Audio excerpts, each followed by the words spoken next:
Assalamualaikum and welcome my future doctors. So welcome to my YouTube channel MTCAT Guidance by DW. So basically I am your mentor Dr. Varud Atthar, third year medical student at Karachi Medical and Dental College. So today we are going to discuss about 5 common mistakes you should avoid in MTCAT preparation. ठीक है, ये 5 ऐसी mistakes हैं जो कि आपको बिल्कुल avoid करनी चाहिए. Number 1 is comparison. अब स्टूडेंट्स पूछेंगे कि मैम कंपैरिजन करना तो फिर क्या करना है, कैसे हमें पता चलेगा। सो बेटा कंपैरिजन भी दो टाइप्स का होता है, एक होता है हेल्दी कंपैरिजन और एक होता है अनहेल्दी कंपैरिजन। आपने अपने फ्रेंड्स के साथ एक हेल्दी कंपैरिजन रखना है। आपने उनसे अगर पूछना है कि आपने कितना पढ़ लिया या आप compete करने के लिए उनको जो है आप उनसे पूछ रहे हो कि आपने इतना पढ़ लिया, अच्छा अब मेरा इतना रहता है, ये वाली चीज़ आती है हेल्दी कंपैरिजन में। फिर एक होता है अनहेल्दी कंपैरिजन, मीन्स कि आप उस बच्चे से अपने फ्रेंड से इतना compete कर रहे हो, इतना कंपैरिजन कर रहे हो कि आप ख़ुद एक मेंटल स्ट्रेस में जा रहे हो। आप ख़ुद सेल्फ़ कॉन्फिडेंस का जो है ना शिकार हो रहे हो कि आपके अपने ऊपर सेल्फ़ कॉन्फिडेंट नहीं हो पा रहे, ठीक है। तो अंडर कॉन्फिडेंट नहीं होना आपने, उसकी वजह से अपने आप को मेंटली स्ट्रेस्ड नहीं रखना। MTCAT it is all about your nerves, ठीक है। तो आपने अपने ब्रेन का, अपने माइंड का ख्याल रखना है। तो कंपैरिजन आपने नहीं करना सबसे पहले। Number second is overestimating the test को ओवर एस्टिमेट नहीं करना, ठीक है। अब ओवर एस्टिमेट का क्या मतलब है कि आपने टेस्ट को बिल्कुल हल्का नहीं लेना। आपने यहाँ पे टेस्ट को एक एज अ चैलेंज के तौर पे काम करना है। स्टूडेंट्स क्या करते हैं, वो समझते हैं यार अभी तो हमने FSC दिया था, FSC में हमारी 90+% थी, मैट्रिक में हमारी 95+% थी, तो ये टेस्ट तो हलवा है, मैं तो फ़ौरन से कर लूँगा। No, don't underestimate the test.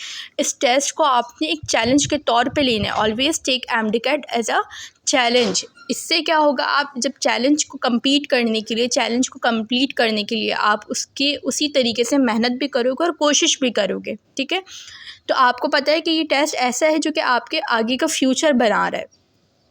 Number third is not giving yourself a reality check. Students क्या करते हैं, वो अपने आप को रियलिटी चेक नहीं दे रहे होते। क्या इसका क्या मतलब है कि बच्चे अपनी गलती देख तो रहे होते हैं लेकिन वो गलती मान नहीं रहे होते। वो अपने आप को क्या कर रहे होते हैं, धोखे में रख रहे होते हैं। नहीं यार छोड़ो, कुछ नहीं होता, इतनी सी तो मिस्टेक है, आगे नेक्स्ट क्वेश्चन में कर लूँगा। वो उसी पॉइंट पर आके अपनी मिस्टेक को नहीं एक्सेप्ट करते। तो किस तरीके से रियलिटी चेक नहीं देते, सबसे पहले तो आपने किस तरीके से देना है, सॉरी। तो first is rectify your mistakes. अपनी मिस्टेक्स को देखें कि कहाँ पर है आपकी मिस्टेक, दैन उसको एक्सेप्ट भी करें। सिर्फ उसको देखना नहीं है, उसको एक्सेप्ट भी करना है और फिर उसको स्टार्ट करना है, उस जो भी फैक्ट्स हैं उनको फेस करना। मींस कि जो है बच्चे अपनी मिस्टेक्स देख लेते हैं लेकिन वो क्या करते हैं, उसको फेस करने से घबराते हैं कि नहीं यार मेरी मिस्टेक नहीं है, वो टेंशन में आ जाते हैं। तो ये चीज़ आपने नहीं करनी।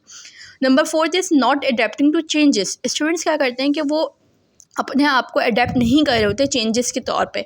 किस तरीके से कि अब वो बच्चा जो MTCAT के लिए प्रिपरेशन कर रहा है, स्पेशली मैं फ्रेशर्स की बात कर रही हूँ, वो FSC फेस से MTCAT फेस के अंदर आ गया। अब वो अपने आप को अडेप्ट नहीं कर पा रहा। वो किस तरीके से पढ़ रहा है, वो अपने आप को प्रिपेयर कर रहा है FSC के तरीके से। वो MTCAT को मेंटली तौर पे प्रिपेयर ही नहीं कर पा रहा। तो ये चीज़ आपकी गलत हो जाती है। Number fifth is not testing your self enough. अपने आप को टेस्ट नहीं कर रहे यार, तुम अपने आप को टेस्ट तो करो। आप पढ़ रहे हैं, बहुत अच्छी बात है। अब किस तरीके से अपने आप को टेस्ट करना है, आप जो फुल लेंथ पेपर होते हैं अकेडमीज़ के, आप उनको सॉल्व करें। आपको डिफरेंट वेबसाइट्स पर different chapter wise even questions मिल जाएंगे। आपने एक चैप्टर प्रिपेयर करा, आप उस चैप्टर को फ़ौरन से टेस्ट लो अपना, ठीक है। अब आप मॉन्टेसरी के बच्चे तो नहीं हैं कि आपको मम्मा टेस्ट बना के देंगी तो आप उस टेस्ट को करेंगे, ठीक है। तो अपना टेस्ट आपने ख़ुद लेना है, ठीक है। आपको वेबसाइट पे बहुत सारी चीज़ें मिल जाएंगी हर चैप्टर के अकॉर्डिंग।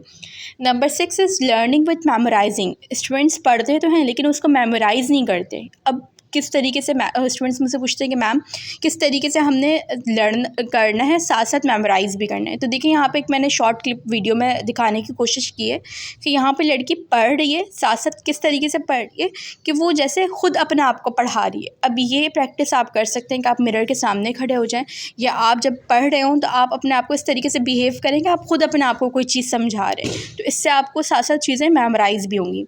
नंबर 7 जो कि मोस्ट इंपॉर्टेंट है, lack of time management. Time management का ख़्याल नहीं रखते। इसकी वजह से क्या होगा कि आप जो है एंजाइटी और स्ट्रेस का शिकार हो जाएंगे। आपको लगेगा यार इतने कम टाइम रह गया, मेरी चीज़ें कंप्लीट नहीं हो सकें। ठीक है, ये वाली चीज़ें आ जाती हैं। फिर आपके पास लास्ट में मैं आपको बस यही एडवाइस करूँगी कि आपने क्या करना है, अपने ऊपर फेथ रखना है, अल्लाह पर ट्रस्ट करना और उम्मीद रखनी है कि इंशाल्लाह ताला आप जो भी प्रिपेयर कर रहे हो, चाहे एक चीज़ कर रहे हो, वो इंशाल्लाह आप अच्छे तरीके से करोगे। So that's it for today. Thank you for watching. If you like my video, do subscribe, like and share my video. So आज के लिए अल्लाह हाफ़िज़। बाकी वीडियोज़ में हम इंशाल्लाह दूसरे टॉपिक्स पर बात करेंगे।